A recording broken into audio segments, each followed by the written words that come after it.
Hello and welcome to your weekly wrap of Austruck News. Firstly, good luck to the Queenslanders managing the floods up there.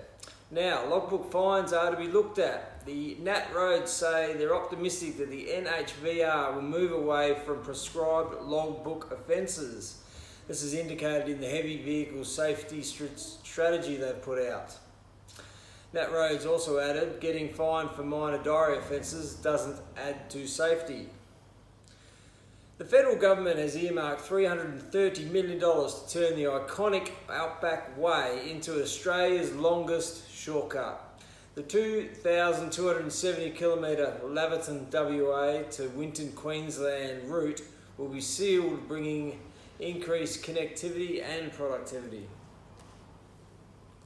Container Transport Alliance Australia is again calling out the rise in container detention fees levied by shipping lines for the late return of empty containers. Though the CTAA says the major reason for current delays is the congestion at the container terminals. Round 7 of grants for the Heavy Vehicle Safety Initiative are open and administered by the NHVR on behalf of the Commonwealth. To date, investing over $28 million in 117 projects. Collie TAFE Campus in Western Australia will receive $670,000 from the state government to purchase a heavy vehicle simulator and autonomous training equipment. It will assist with the Heavy Vehicle Driving Operations Skills Set program. Dandenong Manufacturing Plant was opened in 1952 by International Harvester Manufacturing Trucks. It was bought by Iveco, the Dandenong plant, in 1992.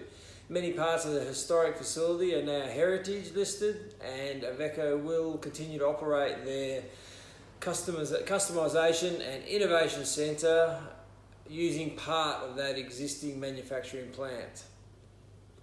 ACFS had its system breached on Tuesday. The CEO said they caught the cyber incident very early, and ACFS does not pay ransoms, apparently already getting systems back up. Let's look at some shortages. The ATA says it's working with its members and suppliers to track the emerging issue of the supply of diesel emission fluid, or AdBlue, commonly known as. And they're also to keep the government up to date with the situation. There's still a global shortage of DEF sensors, and the US EPA have had to approve the software solutions provided by engine manufacturers.